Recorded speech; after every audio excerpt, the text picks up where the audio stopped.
Continuamos con más en el programa y vamos a hablar de una persona muy especial. Nosotros hicimos un seguimiento. Yo recuerdo cuando les presentamos la llegada de este profesor francés que tenía un propósito, cruzar Uyuni a pie. Tenemos algunas imágenes, señor director, por favor, porque esta travesía definitivamente nos ha dejado a los bolivianos y a mucha gente en el mundo con la boca abierta. Nosotros conocemos cómo es este lugar, el frío, las bajas temperaturas, además que le tocó justo una época de nevada.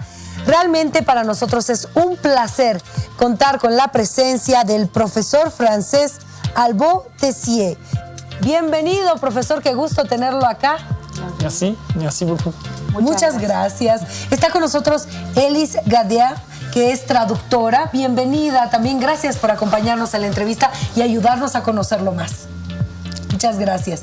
A ver, primero, ¿por qué el profesor viene a Bolivia y se pone como meta cruzar Uyuni? Pourquoi tu es venu en Bolivie et pourquoi tu as pris comme objectif traverser le Salar de Uyuni? Alors, l'objectif principal, c'était de sensibiliser au handicap visuel. Je fais partie d'une association française qui s'appelle À Perte de Vue. El objetivo principal era sensibilizar sobre la discapacidad visual. Forma parte él de una asociación de sensibilización a la discapacidad visual que se llama À Perte de Vue, hasta donde llega la vista. Qui souhaite démontrer les possibles, montrer qu'on peut faire un certain nombre de choses, même avec un handicap, c'est pas une fin en soi. Moi, je travaille, j'ai une famille, j'ai une femme, des enfants, je fais du sport. La vie est plutôt belle dans l'ensemble. Es una asociación que tiene el propósito de demostrar que la discapacidad visual no es un fin en sí, que se pueden hacer muchas cosas. Albán trabaja, está casado, es deportista igual, tiene 2 hijos, la vida es bastante linda. Contémosle justamente eso a la gente. Ya nos contó que está casado, tiene 2 hijos. Él es profesor de qué y hace cuánto tiempo que él tiene esta discapacidad o si él nació con esta discapacidad. Alors, en parlant de toi, justement, tu es donc marié, tu es professeur de quoi et est-ce que tu as toujours eu ces déficiences visuelles ou est-ce que c'est quelque chose qui s'est développé? Est-ce que tu es né aveugle ou est-ce que c'est quelque chose qui est né progressivement? Donc j'enseigne dans un institut spécialisé pour déficients visuels et jeunes autistes. Enseña en un establecimiento para personas con discapacidad visual y con problemas de síndrome de Down.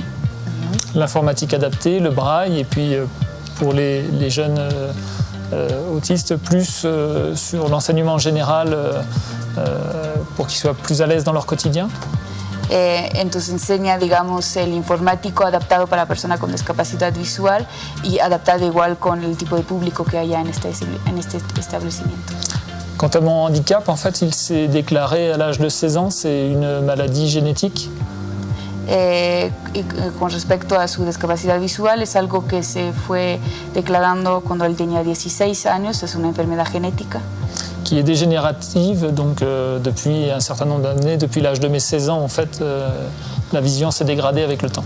Es una enfermedad degenerativa, desde sus 16 años su vista se está como que bajando cada vez más. ¿Cómo él decide venir a Uyuni? Porque el mundo tiene muchos lugares maravillosos, lugares de mucho reto, pero ¿por qué Uyuni? Et pourquoi tu as choisi Uyuni? Il y a beaucoup d'autres endroits qui sont aussi des challenges. Et donc pourquoi Uyuni? Uyuni parce que j'ai rencontré une amie bolivienne il y a une quinzaine d'années qui m'a montré ce lieu que j'ai trouvé formidable. Je voyais encore un petit peu. Et du coup, je m'étais dit que je viendrais ici en tant que touriste, plutôt à la base.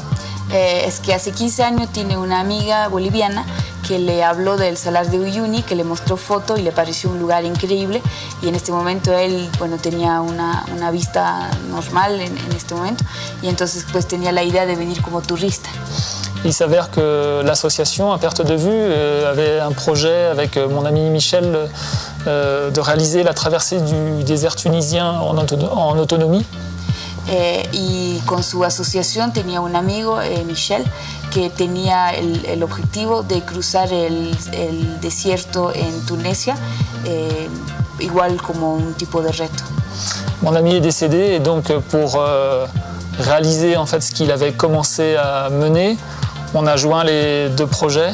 Et donc du coup, mon désir d'aller sur le Salar de Uyuni et puis son idée de traverser un désert. Muy lamentablemente su amigo falleció, entonces ahí se juntaron los dos proyectos, su proyecto de venir y de conocer el Salar de Uyuni y el de su amigo de cruzar un desierto. Uy, qué doloroso, ¿no? En ese sentido, pero Uyuni es un lugar maravilloso, bellísimo, pero de condiciones muy duras, porque las temperaturas en el lugar donde más bajan en el país es en Uyuni. Nevó este invierno, fue terrible. Y esta época, ¿por qué escogió esta época? Donc oui, c'est un endroit très beau, mais c'est aussi un endroit dans lequel les conditions climatiques sont particulièrement extrêmes. Cette année en particulier, c'est l'endroit le plus froid en hiver ici. Du coup, pourquoi tu as choisi cette époque pour y aller et ça peut être trop dur? Ouais. J'ai choisi cette période parce que c'est la saison sèche et puis aussi parce que je suis en congé sur cette période-là, c'était plus simple pour moi. Bueno, eligió esta temporada porque es temporada donde no se supone que hay nieve o lluvia y que además él estaba de vacaciones en este momento, entonces era más fácil para Alban poder hacer esta travesía en esta temporada, en estos días. Bueno, que nos cuente la experiencia, por favor. ¿Cuántos días duró? ¿Cuántas noches tuvo que dormir? ¿Qué fue lo más difícil? Est-ce que tu peux nous raconter un peu cette expérience? Combien de jours ça a duré? Quelles ont été les parties les plus difficiles? Donc ça a duré 7 jours. Voilà. 7 días. Le moment le plus difficile, c'était entre le deuxième et le troisième jour, la nuit entre le deuxième et le troisième jour. El momento el más difícil ha sido entre el segundo día y el tercero, en la noche del segundo día. Il y a eu beaucoup de vent dans la nuit. Hubo mucho viento en la noche. Un ancrage de la tente s'est enlevé. Uno de los clavos de los encajes de la carpa se soltó. La tente était détendue, elle commençait à flotter avec le vent. Entonces la carpa estaba como flotando ahí en el aire. Donc j'ai dû sortir de mon sac de couchage, sortir de la partie chambre et aller tenir la tente pour la garder tendue. Entonces tuvo que salir de su sleepy, salir del lugar donde estaba para ir a sujetar la carpa. Donc là j'ai eu assez peur en fait parce que j'avais peur que la tente s'envole complètement, donc j'avais un doigt sur le boîtier satellitaire et le bouton d'appel d'urgence.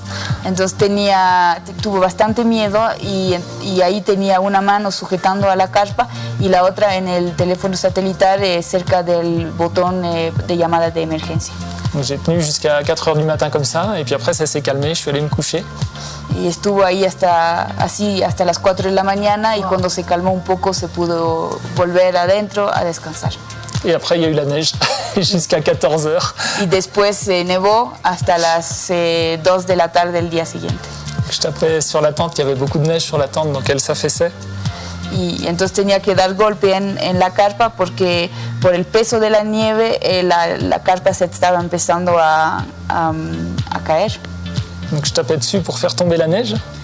Y entonces daba golpe para que la nieve se vaya cayendo a los alrededores de la carpa. Et le matin, quand je me suis réveillé, en fait, il n'y avait pas de neige autour, puisque sur le sel, ça ne tient pas.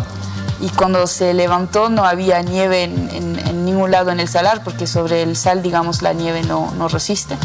Mais tout le tour de la tente, et la tente était recouverte de neige. Pero sobre la carpa y en los alrededores de la carpa, ahí había mucha nieve. Comme dans un dessin animé, comme si toute la neige était tombée que sur moi. Como en un dibujo animado, como si la nieve había caído solo sobre la carpa. Imagínense. Ahora, tengo entendido que había un grupo que iba a cierta distancia para ayudarlo en caso de emergencia. ¿Él en algún momento necesitó de ese grupo o lo hizo solo los 7 días? L'équipe qui t'a accompagné, qui était donc assez proche de toi, il paraît qu'il y avait donc une équipe qui était assez proche de toi, est-ce qu'ils ont dû intervenir ou est-ce qu'ils n'ont pas eu besoin? Si, ils sont intervenus à plusieurs reprises parce que suite à cette nuit, il y a eu encore 2 alertes orange importantes, vent et neige. Sí tuvieron que intervenir porque hubo 2 alertas de tormenta y de nieve, entonces ahí tuvieron que intervenir. Et donc il a été décidé que je sois rapatrié sur Tunupa une première fois et sur Colchani une deuxième nuit. Y entonces, frente a la alerta, digamos, de tormenta, se decidió que no se quedara a dormir en el mismo salar, sino que en Tunupa una noche y la otra noche en Colchane. Sinon, ils sont intervenus pour des problèmes électroniques qui ont pu avoir lieu durant les jours de l'aventure. Intervinieron igual por problemas técnicos de todos los aparatos que tenía Alban, que estuvieron fallando, entonces tuvieron que intervenir igual por estos asuntos. Et enfin sur les derniers jours, parce qu'on était j'étais vraiment sur la piste principale, donc le danger des voitures était quand même important, et puis il y avait également des horos de agua, des trous assez profonds qu'il fallait éviter. Y el último día, igual como estaba muy cerca de la pista donde pasan todas las movilidades, por razones de seguridad, igual tuvieron que intervenir. Y justo en este recorrido ahí, muy cerca de la pista, habían igual muchos ojos de agua que pueden ser muy peligrosos para algo. ¿Qué pasa con la alimentación? ¿Cómo se alimentaba él todos los días? ¿Lo hacía solo? ¿Lo hacía con el grupo? Comment tu t'es alimenté? Est-ce que tu le faisais tout seul ou est-ce que tu avais besoin du groupe?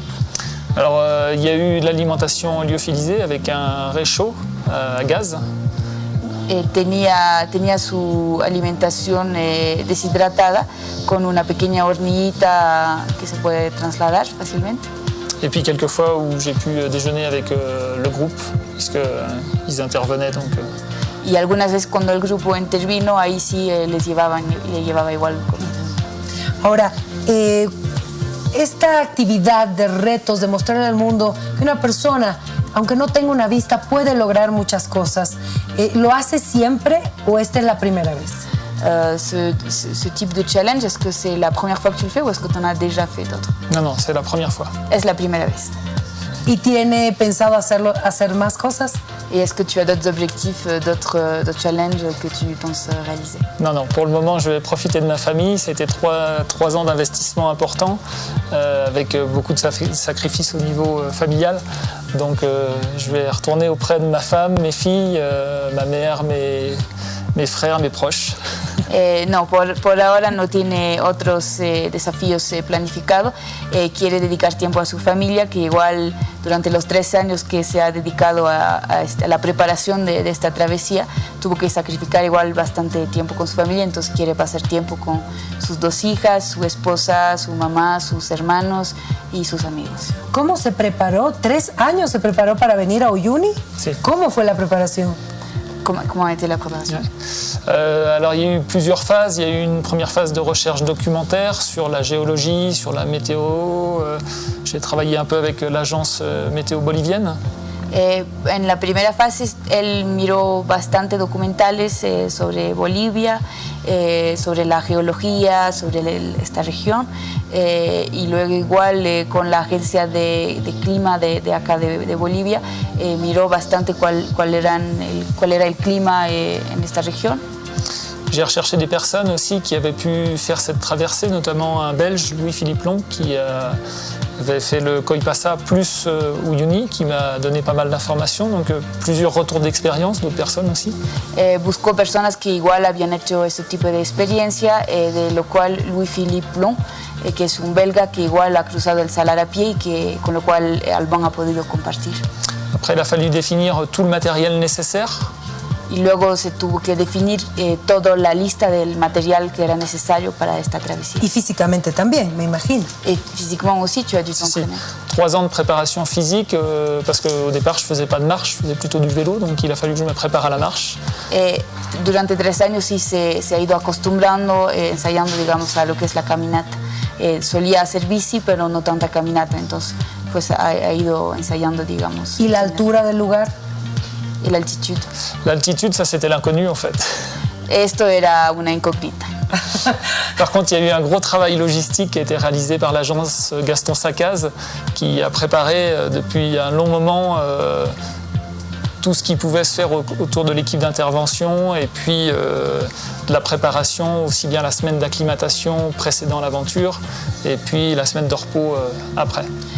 Igual hubo un trabajo bastante grande que se hizo de parte de la agencia de viaje Gaston Sacas, que es una agencia de viaje local, que igual han ido pensando, digamos, el tiempo que se necesitaba de aclimatación, luego el tiempo igual de reposo que venía después y todo el equipo igual que Alban necesitaba para esta travesía. Bueno, una experiencia realmente maravillosa. ¿Volvería con la familia hasta Uyuni? Est-ce que tu reviendrais avec ta famille à Uyuni?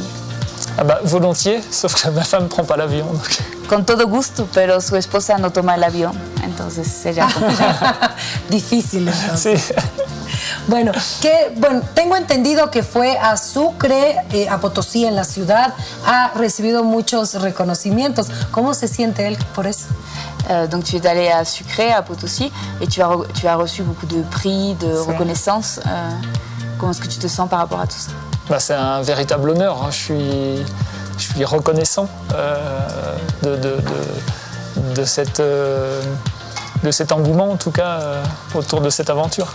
Está muy honrado y está muy feliz con toda esta felicidad y con todo el apoyo que ha recibido alrededor de esta experiencia. Bueno, hoy tuvieron una actividad en el Ministerio de Cultura también, donde se habló sobre esta experiencia que a nivel turístico es muy importante para nuestro país. Aujourd'hui, il y a aussi une conférence de presse et pour la Bolivie, c'est quelque chose de très important pour valoriser le salar et le pays. Bah, j'entends bien. J'entends bien. Je suis content justement qu'on puisse parler du salar. Je trouve que c'est un lieu magnifique, donc autant le faire connaître un maximum. Él está muy feliz de eso, le parece un lugar maravilloso, entonces está feliz poder darle a conocer este lugar. Si alguien se le acerca en su país y le dice, quiero hacer la misma travesía, ¿qué le va a recomendar él? Si quelqu'un en France te dit qu'il veut faire la même chose, qu'est-ce que tu recommanderais? Bah, surtout d'être bien équipé, de bien le préparer et puis de s'entourer d'une bonne équipe. De prepararlo bien, de tener un buen equipamiento y de rodearse de personas profesionales que igual le ayuden con toda la parte logística. ¿Disfrutó ya de la gastronomía boliviana? Est-ce que tu as pu profiter de la gastronomie bolivienne? Oui, plutôt bien, très très bien. ¿Quién le gustó más? Qu'est-ce qui t'a préféré? Alors je ne me rappelle plus le plat de ce midi, là, c'était pica, non? Attends, comment c'est? Picomacho? Oui, c'est ça. Piquemacho. Piquemacho. Ah, comida de Cochabamba, piquemacho. Sí. Ah, qué rico. Bueno, pero las sopas también, el frío que hacía en Potosí, seguramente las probó. Et les soupes, est-ce que tu as goûté les soupes? Pas trop. No mucho. No mucho. Pas trop. ¿Y ya conoció el teleférico en La Paz? Si. Oui, sí. ¿Qué línea visitó? La rouge. La roja. Ah, la roja. ¿Y le gustó? Est-ce que tu as aimé? Ah si. ¿Qué le parece La Paz? Impressionnant. Es muy impresionante. Ouais. ¿Qué le va a decir a la gente de nuestro país? Qu'est-ce que tu vas dire aux gens en France de ce pays? Bah, c'est un pays magnifique et que les Boliviens sont très sympathiques, bienveillants, accueillants, sensibles, empreints d'une grande spiritualité. Que es un país maravilloso, que los bolivianos son muy acogedores, muy bondadosos, muy emotivos, muy sensibles y que es un país lo cual la gente se le ha recibido muy bien. Ahora, esta travesía y este objetivo ya logrado, me imagino que está grabado y lo va a compartir con los estudiantes, ya se ha comunicado con ellos, alguno ya le ha escrito algo sobre esto, porque él lo hizo también para sus estudiantes. Est-ce que tu vas partager ça avec tes étudiants, avec... Ah oui, j'espère bien, ouais. Sí, espera él que sí, que se pueda. Bueno, a ver, ojalá puedan visitarnos ellos también, ¿verdad? Et donc les Boliviens espèrent qu'eux ils pourront venir aussi ici pour visiter la Bolivie. Très bien. Muchas gracias por haber estado con nosotros. Felicidades, me alegra mucho de que nos des un ejemplo a todos que muchas veces no valoramos lo que tenemos y no podemos ponernos este tipo de metas, que tal vez no sea cruzar Uyuni, pero y sean cosas mucho más sencillas que a veces las vemos demasiado grandes. Que parfois on se met tous des barrières et on a l'impression que beaucoup de choses sont impossibles alors que c'est pas le cas. Et tu as donc démontré que c'est... Gracias. C'est un vrai plaisir. Es un placer. Muchas gracias. Gracias también a ti por ayudarnos en la comunicación. Merci à vous. Gracias. Merci beaucoup. Ejemplos de vida, amigos, definitivamente algo que tenemos que aprender nosotros siempre.